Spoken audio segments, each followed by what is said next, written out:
Jamie woke up later than she usually did.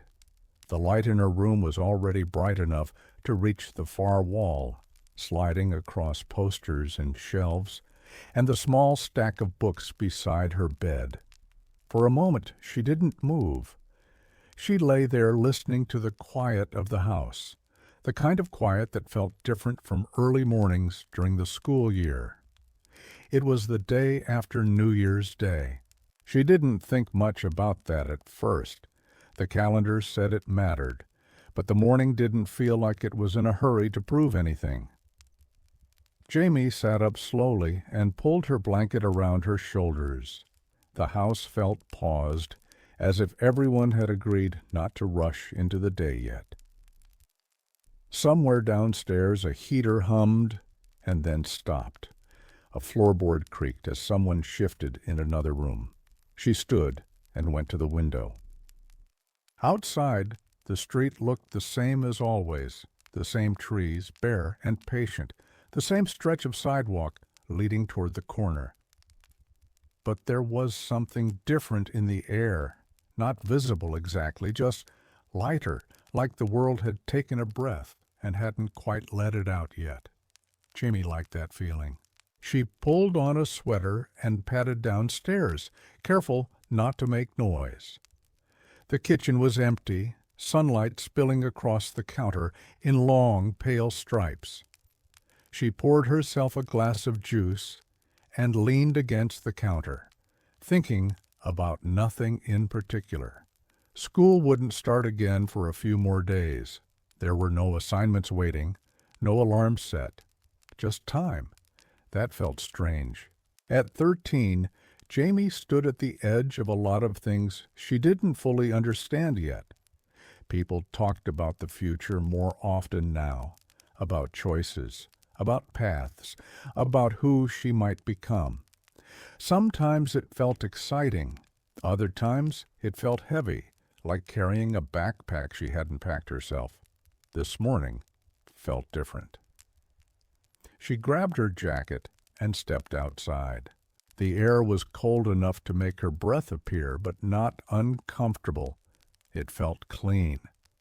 The street was quiet, only a few cars passing slowly. Jamie walked toward the park at the end of the road, hands tucked into her sleeves. The park looked bigger in the morning. Empty. It felt like it was waiting. She followed the path past the swings and toward the open field where frost still clung to the grass. Each step made a soft sound, like the ground was responding carefully. Near the edge of the field there was a bench Jamie had noticed before, but never used. Today she sat. From there she could see the whole park, the trees, the path, the wide stretch of pale grass. Nothing was happening yet. No games, no shouting, just space. Jamie rested her hands on her knees and watched the light change. She thought about the year ahead, but only in pieces. A new grade, a different classroom, new teachers who didn't know her yet, friends who were slowly becoming different versions of themselves. She wondered if she was changing too. The thought didn't scare her as much as it used to. Sitting there, with the cold bench beneath her and the open field in front of her, change felt less like a push and more like a slow turn, like the way seasons shifted without asking.